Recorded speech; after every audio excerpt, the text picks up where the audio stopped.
أعوذ بالله من الشيطان الرجيم بسم الله الرحمن الرحيم الصلاة والسلام على محمد وآله الطيبين الطاهرين صلوات اللهم صل على محمد وآل محمد وعجل فرجهم. السلام عليكم ورحمة الله وبركاته. You're not the only ones that are fasting. Goodness! Just smile a little bit. All right, so we looked at a little bit of the Quran and Quran City yesterday.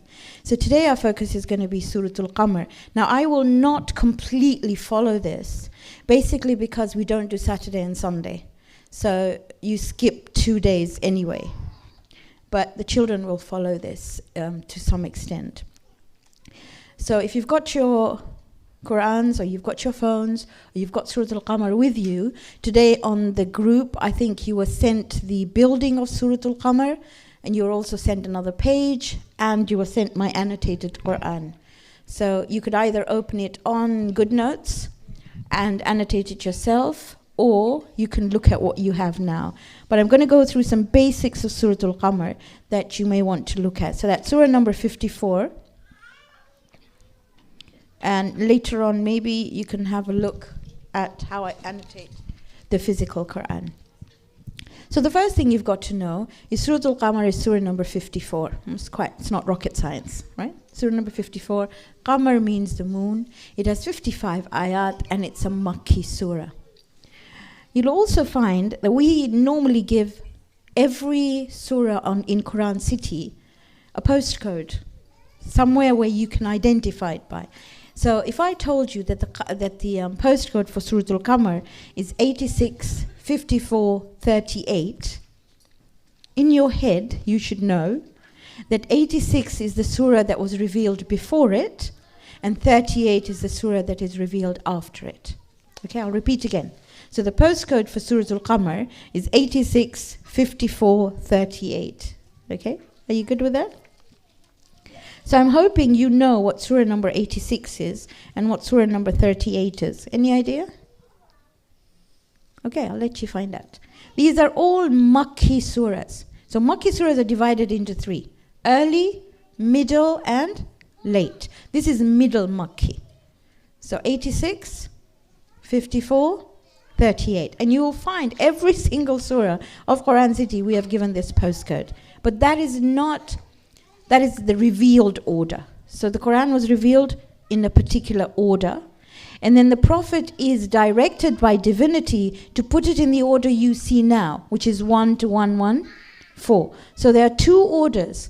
There is the arranged order and there's the revealed order. On the website you can download both and you can have a look. Okay, so you now have got 55 ayat, surah number 54, Makki, and you've got the postcode, and you know it's middle Makki. So you know this is a Makkan surah. It will talk more about the why of religion than the how of religion. Every single ayah of Surah Al-Qamar ends with Ra, Re, or Ra, whatever you want to call it. Okay, every single ayah. These are just little bits and pieces that I think is important to know. It's in Juz 27. It's also known as Iqtaraba as-Sa'ah, which means the hour is coming near. There are 2 surahs of the Quran that start with Iqtaraba. One is Surah Al-Anbiya and one is Surah Al-Qamar. Okay, so Iqtaraba as-Sa'ah. It's also known as Mubiyadda. Mubiyadda comes from Bayth, which is white. So it's known as the surah of radiance, or the surah of brightness, or the surah of whiteness as such. Now let's look at the benefits of recitation. The Prophet said, whosoever recites Surah Al-Qamar will have their face shining like the bright moon on the day of Qiyamah. Now these are metaphors. When you and I do wudu, we have different du'as. You know that, right? Okay, if you didn't, we'll provide them for you. Matching your bathroom, that's what we did. So we match them to the color of your bathroom. Anyway, so if you look at the du'as for wudu, when you wash your face, you say, Ya Allah, make my face bright. Don't make it white, not black. It's not colors. It's talking about white as in radiant, black as in not sad, not down. So when he says that your face will be like the full moon, it means the surah is something you and I have got to internalize. Imam Sadiq says that when you have difficulties in life, recite this surah. In fact, some ahadith say keep it as a taweez. I wouldn't recommend that. I would say recite it. He also says if you want respect of people, and I talked about it before, that if you want self-esteem, you want your children to have self-esteem, then recite Suratul Qamar. It's a phenomenal surah, like all the others in the Quran as well. Now let's just look first quickly at the focus. If somebody were to ask me, what is Suratul Qamar about? And I'm hoping that this will inspire you to know the focuses of all the 114 surahs of the Quran. For example, every single day, you and I in Salah recite Surah Al-Fatiha, right? Forget about the other surahs because they have different ones. And if somebody asks, what is the focus of Surah Al-Fatiha? I'm just moving a bit because this is the one you're going to recite in Salah. I don't think you'll recite Surah Al-Qamar today in Salah, okay? Maybe you will, I don't know. But let's pick on Surah Al-Fatiha. So if somebody said, what is this? What is the focus? What does Surah Al-Fatiha talk about? In essence, it is in a nutshell the whole concept of the Quran. You divide it into 3 parts. So the first part tells you who is Allah. So you start off by saying He's Rabbil Alameen, He's Rahman, He's Rahim, and He's Malik. These are the 4 things. So say, for example, you went shopping for a god. You didn't have a god, or you didn't understand any of this. You'd want to know if this particular God that you worship had these 4 qualities. Rabb, Rahman, Rahim, and Malik. So divide Surah Al-Fatiha into 3. 1, who is this God? Rabb, one who takes you to your full potential step by step. Rahman, one who is extremely merciful. Rahim, one who is more merciful to those who are attached to him. The way I describe this is when I look at dentists. When your teeth hurt, you go to a dentist. And the dentist is Rahman when he treats you.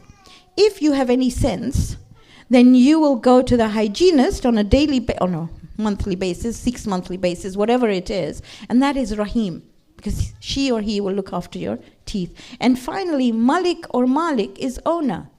When he says Maliki Yawmiddin, you can say Maliki Yawmiddin is the one whom you will have to be accountable to. The next stage, the second stage is you say Iyaka na'budu wa iyaka nasta'in. Can you imagine? You say, oh my goodness, this God is so phenomenal. We are only going to be attached to him and only him we will ask for help. So the angels, if you imagine when you're praying, there's this bunch of angels here. And they say, well, what do you want? You said Iyaka na'budu wa iyaka nasta'in. What the heaven do you want? And you say Ihdina siratal mustaqim. We wish to reach our full potential. So when the angel of death comes, I can say, thank you for life, I did my best. So the answer comes in the 3rd section when he says, Siratal ladina an'amta alayhim, ghayril maghdubi alayhim wala dhalin. Follow the path of those whom I have blessed. That's what he says. Then he says, not the one on whom there's anger. Maghdub is a noun, it's not a verb. He doesn't say I am angry on. He says on whom there is anger and not those who are lost. So if I had any sense at all, it's not rocket science to sit down and ask, who have you blessed? That's the first question I will ask. I want to reach my full potential, Ya Allah. So who have you blessed? And he says, read the rest of my Quran. So Surah Al-Fatih is in essence a nutshell of who, how, and an answer. Right? So every surah has this sort of focus. So now you understand Surah Al-Fatiha. Very briefly, let's look at Surah Al-Qamar.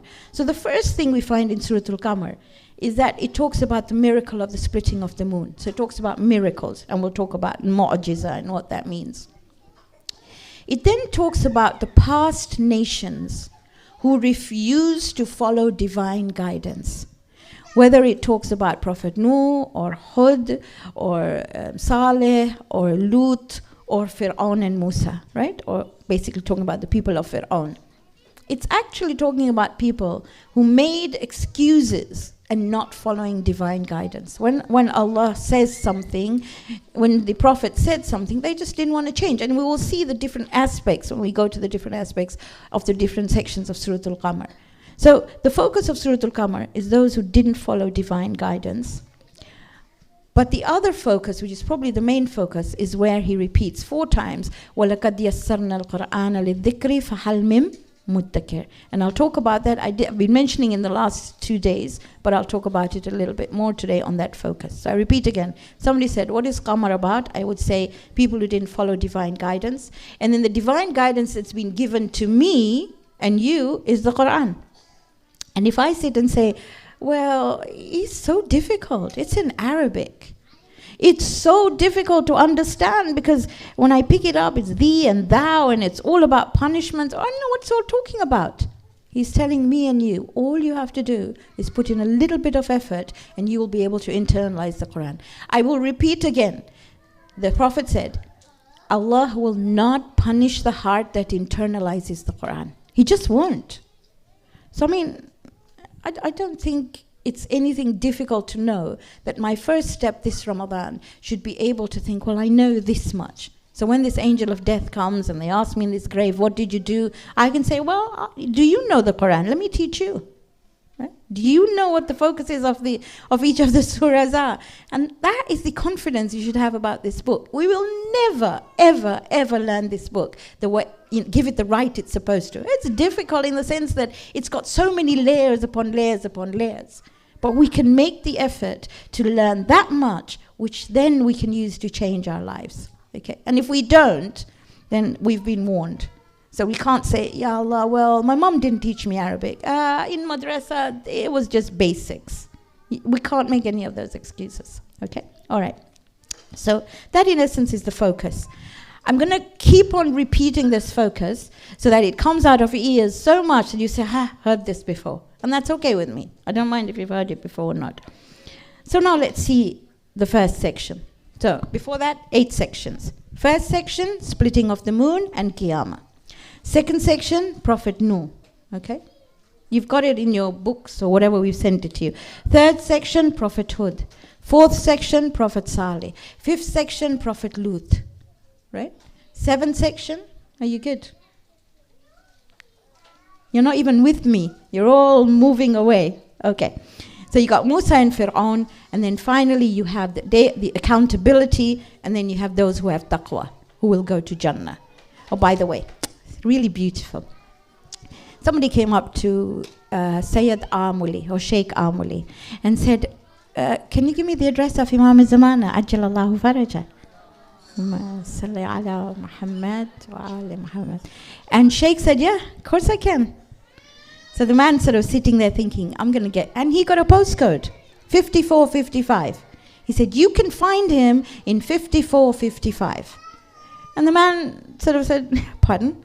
And he said, Surah number 54, ayah number 55. When we come to it, we'll talk about it. But right now, it's the intrigue that I want to put into you. And hopefully, you will want to learn it right to the end. Okay, so what we're going to do today is we're going to look at the first section, which is ayah 1 to 8. I suggest you look at the Quran either on your phone or I think on the Telegram group, she sent you my annotated Quran. So I'd like you to look at that so we can understand this and we can write down every single word. So I'd expect you from today to tomorrow to recite ayah 1 to 8 again and again and again. So much so that just like Surah Yasin, when it's recited, you know exactly where you are. I'm hoping, okay? But that's my aspiration. So, Bismillahir Rahmanir Rahim. Iqtaraba as-sa'ata. Iqtaraba, you know what qareeb means, right? Qareeb means near. Iqtaraba, again, it's a derivative of the same word. Iqtaraba as-sa'ata. The hour is coming near. Well, the hour of what? It could be the hour of death. It could be the hour of accountability. It could be the hour of realization. Okay? So the hour is coming near. Wanshaqqal Qamar. You all know Surah Al-Inshiqaq. Inshiqaq means to rip from lengthwise, from top to bottom. Right? So this surah, Surah Al-Inshiqaq, talks about the ripping of the skies. We're not there yet. We're here. Inshaqqal Qamar means the ripping of the moon. Now what happened?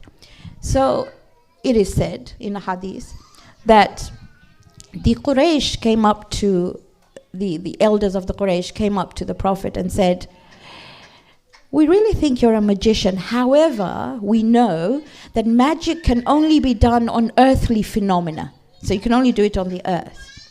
If you provide us with a miracle from your God, which is in the heavens, then we will believe you. And he said, you mean you will submit to God? You will agree that there is one God? Remember, the Makkans always agreed that there was a creator. What they did not agree with is that the Creator should give them instructions or they should be accountable. They believed death was the end. I'll repeat again. Lots of places in the Quran will tell you that if they were asked, who created the heavens and the sun and the moon and the stars? And they will say, Allah, one God.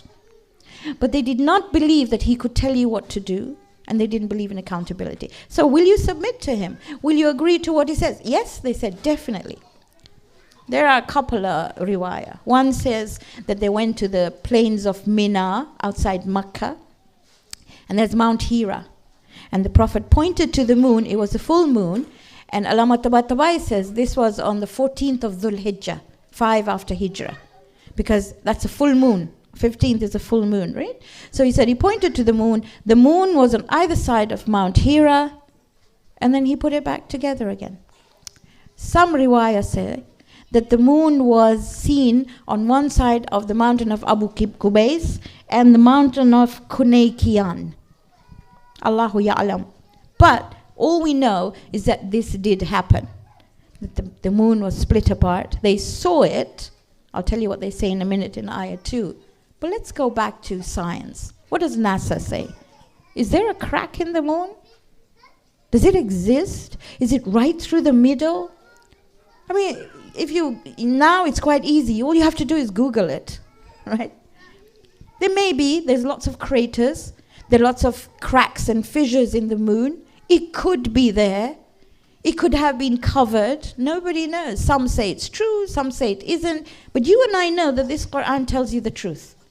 So as far as you and I are concerned, this moon was split and put together again. Now look at their answer. So they said, this is the second ayah. وَإِن يَرَوْا آيَةً. When they see a sign of God, يَعْرِضُوا. They ignore it. They just ignore it. And what do they say? وَيَقُولُوا. They say, سِحْرٌ مُسْتَمِرٌ. This is nothing but a continuous magic. Now what does that mean? Mustamir means that if you were to tell them anything, they would put it down to magic. So you could bring the sun and the moon and the stars in their laps, they would still say, find an excuse that it's magic. How does it relate to you and me? We could have 100 people on this mimbar, or you could read them on books, or you could watch YouTube which tell you, please understand what you are praying. When you are reading Quran, when you are reading Salah, understand what you're doing. You cannot experience Quran except if you read it in Salah. I'm a Khoja. All I recite after Alhamd is either Ikhlas or Kawthar or Qadr. Oh, I get some smiles. Or Asr. Maybe Falaq or Nas if I'm really clever in Shab. And I think, okay, got to recite it. But we stick to that. And God forbid you were to recite another surah. They will say, have you stopped being a Shia? I'm being recorded, by the way. I know that. Okay? No, you haven't. You should recite other chapters of the Quran. I'll call it chapter to make it easy for you. Other surah of the Quran. And this is exactly, these people were a little bit different. We laugh at them and we say, well, they said this is continuous magic. We say, yeah, those are books we don't understand. You know what? We'll recite Ankabut, Rum, and Dukhan on Laylatul Qadr.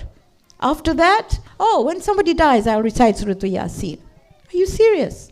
That book itself, that surah itself tells you it is for the living and not for the dead. So it's time to sort of change a little bit, right? And we've become so used to sitting on this farsh, and please come and sit as much as possible, but we've come to sit and not interact, just sort of hear and read and read and read. Okay, so hopefully you will have a revolution. Anyway, so they says, وَيَقُولُ سِحْرٌ مُسْتَمِرٌ. Whatever you showed them, didn't really matter. Then Allah says, وَكَذَّبُوا. Recited, it's ayah 3. Okay, وَكَذَّبُوا. They belied it. Just pushed it aside. They said that's a lie. وَاتَّبَعُوا أَهْوَاءَهُمْ. Why did they do that? Because this was affecting the way they lived. وَاتَّبَعُوا أَهْوَاءَهُمْ. أَهْوَاءَهُمْ is their desires, is their vain desires. Often we don't do things because we want something different. And this is opposing what we're doing. So he says, وَاتَّبَعُوا أَهْوَاءَهُمْ وَكُلُّ أَمْرٍ مُسْتَقِرٍ. But every single thing is settled. It's a done deal. You don't have a choice, Allah says. This is how it will be. The moon will go on its course. The sun will follow its course. You can't change it. A human being can only reach his or her full potential if they follow divine guidance. Otherwise, they won't. Now, generation after generation after generation, we've sort of accepted the fact that we don't need to understand even, forget about Quran, even talking to our Rabb in Salah. We've sort of accepted the fact it's okay. Because it's okay with everybody else, it should be okay with me. It's not okay. All right? So, let's go a little bit further. وَلَقَدْ جَاءَهُمْ مِنَ الْأَنْبَاءِ In Gujarati, ja is go. In Arabic, ja is come. Okay? All right. وَلَقَدْ جَاءَهُمْ So came to them. مِنَ الْأَنْبَاءِ From the news. Naba, you know Surah Naba, right? Beginning of the 30th Jews. So Amba is news. So news came to them, ma fihi muzdajar, in which there was somebody who told you off. So Allah here is saying that when I give you my revelation, I will be telling you off. And if you really thought about it, the only person who tells you off is the one who cares. Moms are the greatest people to tell you off. You could be as old as anyone, but your mom will tell you exactly what you need to be told. Because she cares. It's bottom line. You may not like it, but she will tell you the truth. So here Allah says, in what I send you, in the news that I send you, there will be muzdajar. There will be elements of scolding, of telling you off. So the moment I read this, I think, that means this surah is going to start telling me off a little bit, and I need to listen to it. And then he says that what this telling off does. It is hikmatum baligha. Hikmah is wisdom. Baligha, you know Nahjul Balagha, right? Something that reaches you. He said, in this scolding, you will find wisdom that will touch your heart. Fama tugnin nudhur. But he says the only problem is that it will prevent you. It will be a warning to you. There will be nadhir is a warner, right? Nudhur is warnings. There will be warnings in it. Problem is, will you take them or not? So I'll repeat again. In this there are telling offs. In this telling off there is a wisdom which is far reaching that will hurt your heart and it'll hit your heart, and it is a warning for you. So if my mom were to tell me that I need to, brush my teeth for 2 minutes, it's not because she hates me, it's because she loves me. If she tells me go and pray, and hopefully your children will listen to all this as well, but it's really important to understand that. He said it's a warning for you. But what happens? He says, فَتَوَلَّى عَنْهُمْ. He's telling the Prophet, you know what? After you've told them, that's all you can do. Turn away from them. يَوْمَ يَدْعُ الدَّاعِيَ إِلَى شَيْءٍ نُكُرٍ. Until the day when the one who calls them, in other words, the angels who blow the trumpets for the day of judgment will call them, and it'll be a day of nukur. Nukur is something that's disliked or something that is unknown. So here there is something that we're being told as well. Do I know where I stand? So if I were to think this is a day of judgment and I'm standing there, do I know approximately where I'll be? If I've done wrong, have I asked forgiveness? Have I got an account of what I have not finished or not done? Am I organized enough to know that, or do I say, well, I'm not really sure. I've done some good, some bad. I'm sort of neither here nor there. So here it's telling me people who refuse accountability or who deny accountability are those who are neither here nor there. It's the unknown, and they don't like keeping a record of what they've done. If you go back to when you became baligh, whether it was between 9 and 13 or 9, I don't know, whatever you follow. So go back to that time and think, is there anything I've done that I need to sort out? Was there anyone I upset? I remember, and I'll bring you back something that really bothered me.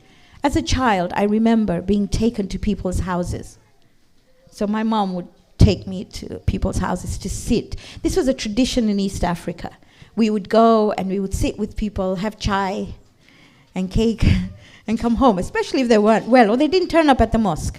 Literally, we had, on a Friday, every Friday afternoon, we had a ladies' majlis.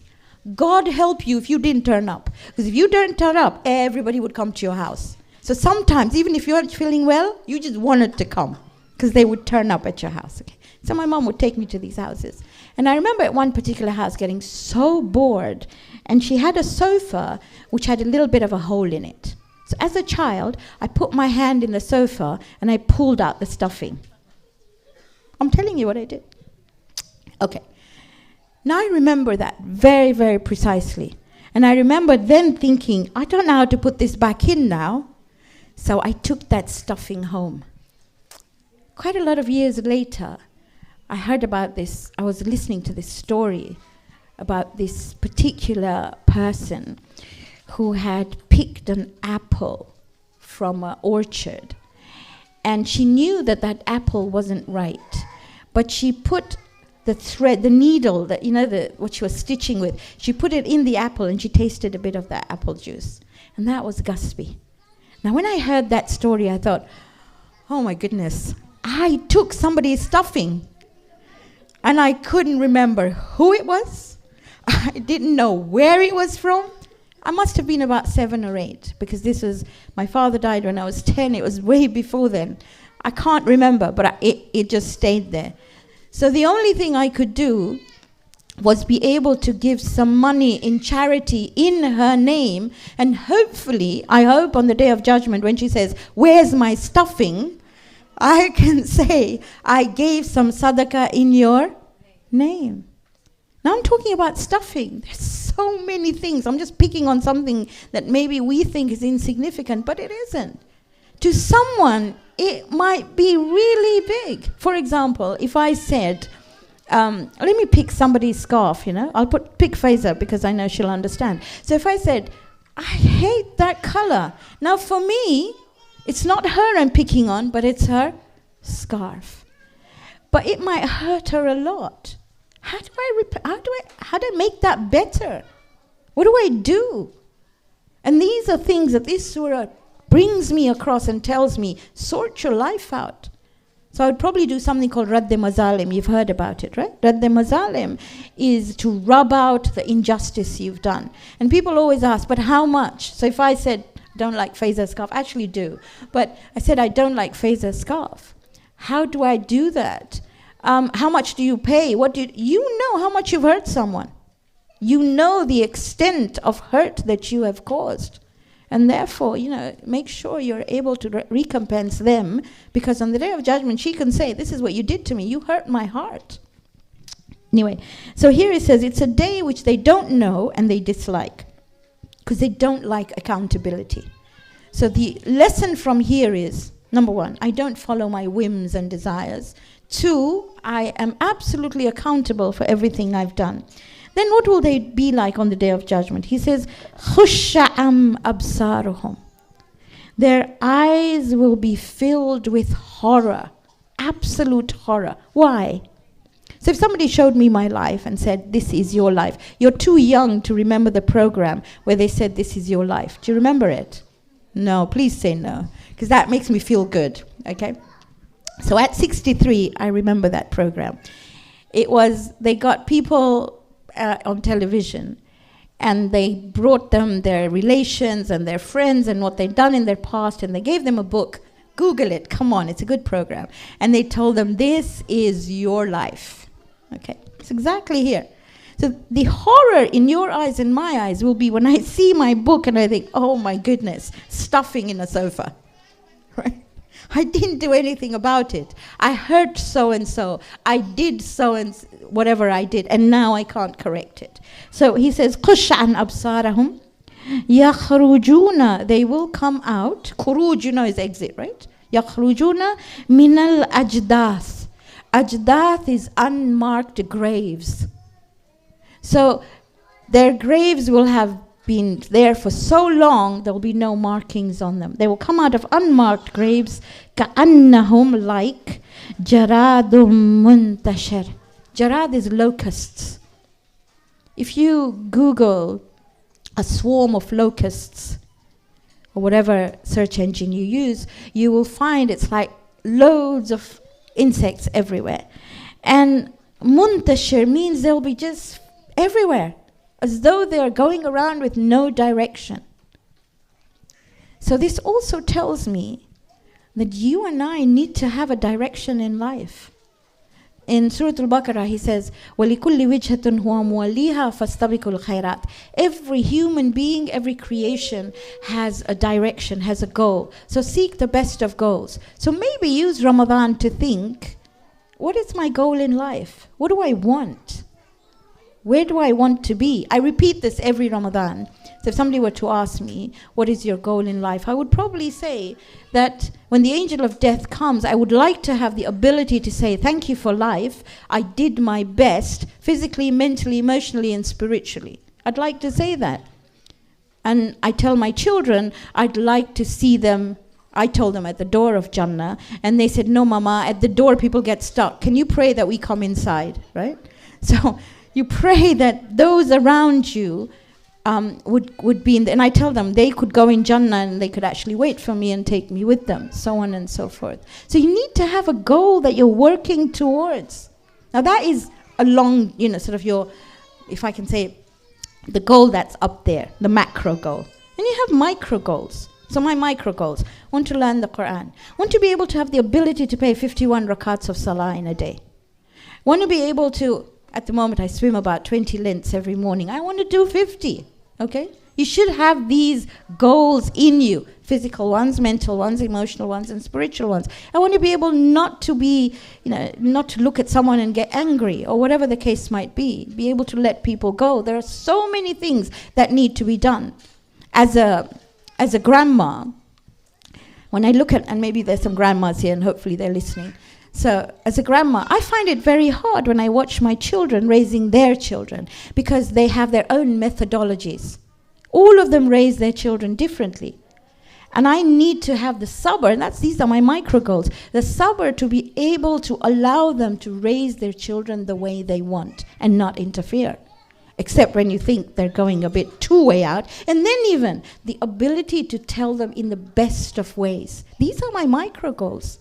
Because it can be pretty hurtful to a daughter-in-law or a son-in-law or a daughter even when you try and tell them what to do. It's not fair. When you teach the children, are you able to maintain justice? These are micro goals that we need to have. So here he says, Jaradu muntashir, they'll be just floating around. Need to have a goal. All right, next ayah. Muhti'ina ila da'i. Hata'a, where from muhti'ina comes from, means running towards a target. But these people, ila da'i, they're only going towards the noise. They're not going towards the goal they have. So they're going wherever there's a noise. Muhti'ina ila da'i. Now look what happens. Yakulul kafiruna. Those who cover up the truth, they say, Hada yawmun asir. This day is so hard. This day is extremely difficult. When and how do I find something difficult? I find something difficult when I haven't done it before, or when I haven't read the instructions, or I've just let it go. So, small example. If you were going to go to the gym and you said, I'll only go one day. Most people subscribe on the 1st of January. And by March, the subscriptions are paid, but they don't go, right? So in order to build my strength, I need to be able to continuously practice something, continuously do something to be able to do that, right? So it's the same thing here.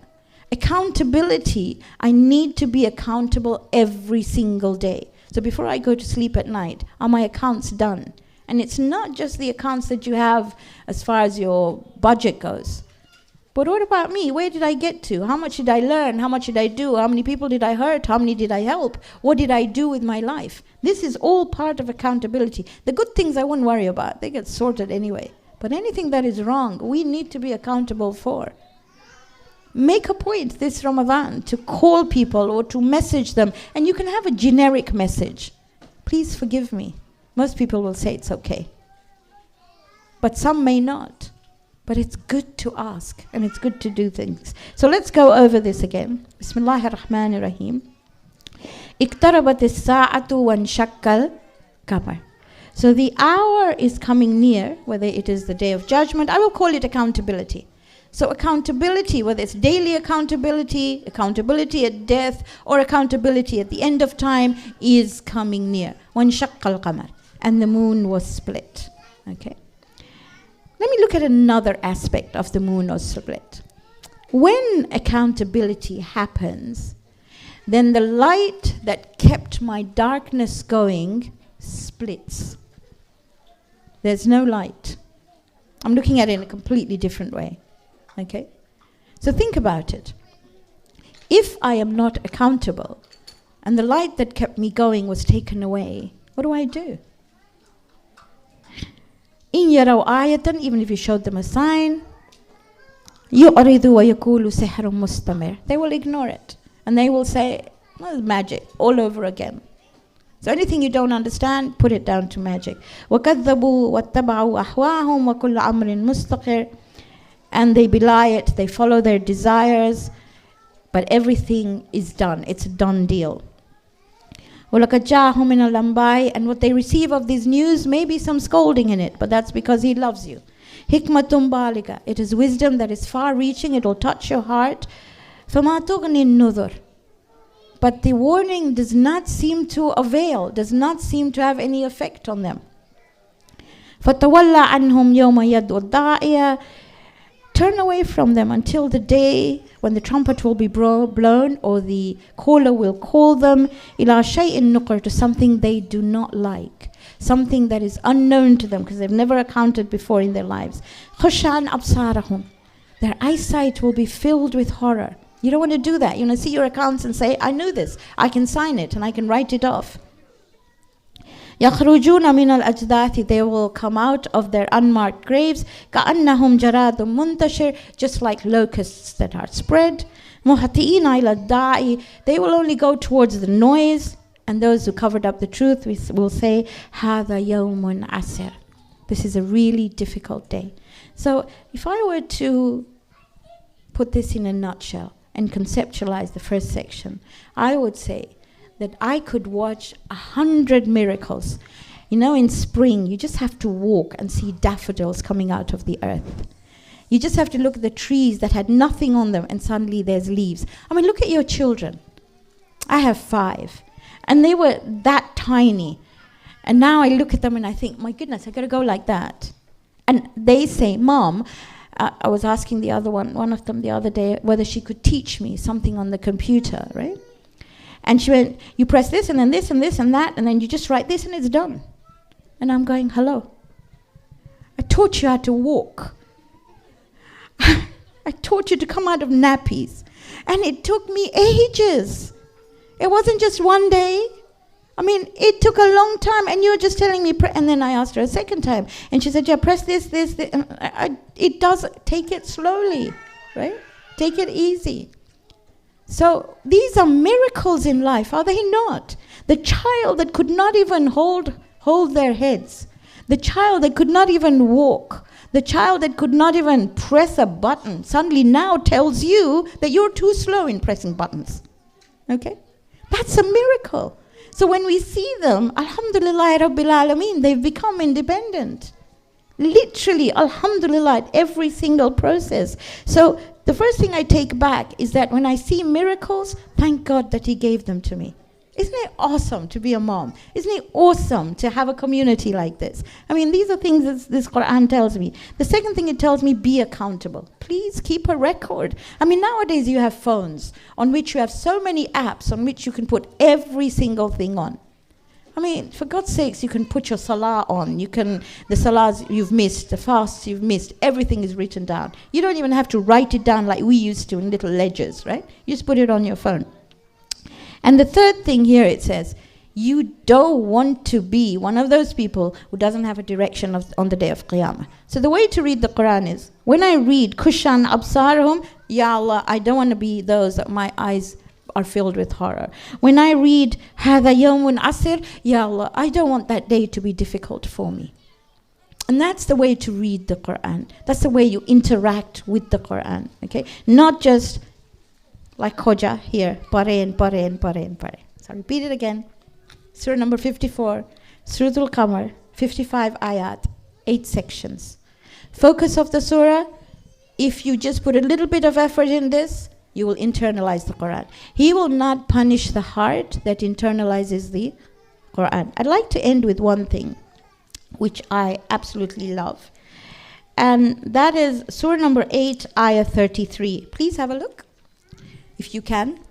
So all the prophets we're going to talk about from tomorrow, there were tornadoes, there were floods, they were drowned, there were cyclones. My goodness, everything happened to them. So why didn't anything happen to the Makkans? Surah number 8, ayah 33. وَمَا كَانَ اللَّهُ لِيُعَذِّبَهُمْ وَأَنْتَ فِيهِمْ. Allah will never punish them whilst you are amongst them, O Muhammad. Number 1. Number 2.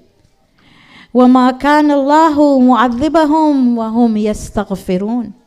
And Allah will not punish you if you do istighfar.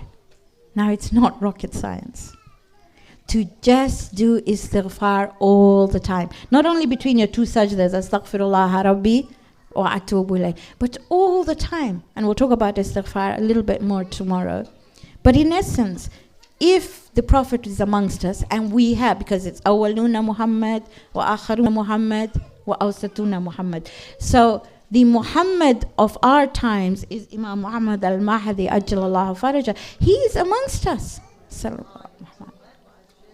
So we need to understand this. We need to keep him alive in our hearts and do istighfar. And then when those angels down there say, hello, we're going to punish you, you can say 833.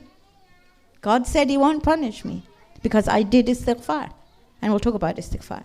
And I acknowledge the fact that Imam was amongst us. Are you good with section 1? Yes? Okay. So inshallah tomorrow we will look at Prophet Nuh in a completely different way than you've been looking at it, just the ark and the people and whatever. But we'll talk about what happened. And hopefully you will read 1 to 8 as much as possible today if you can. I've got about 2 minutes. But in the 1 minute I've got, I'll bring this up tomorrow again, and maybe you can download it and then we'll talk about it, is that this is the month in which you start Salatul Layl. Only 1 rakat. Salatul Witr. You know, you finish your Sahri 10 minutes before Salah, don't you? I hope. So what do you do in that 10 minutes? Clear up. You could clear up in the morning. Sahri is mustahab. It keeps your body really, really healthy. Even if it's a glass of water. In those 10 minutes, recite 1 rakat of witr. Just 1.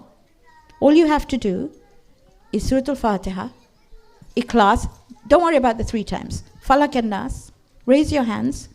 If you can't remember anything else, ask for forgiveness. For yourself and everybody else. Hadha maqamu aidhu bika minan nar. This is the place that will save you from the fire. Al-af as many times as possible. Go into ruku and sujud. You do that for 40 days and tell me what happens to your life. Tomorrow we'll talk a little bit more about it. Absolutely phenomenal. So let's end with the Surah Al-Fatih and the dua for protection. Bismillahir Rahmanir Rahim. Alhamdulillahi Rabbil Alameen. Ar-Rahmanir Rahim. Maliki Yawmiddin. Iyaka na'budu wa iyaka nasta'in. Ihdina as-siratal mustaqim.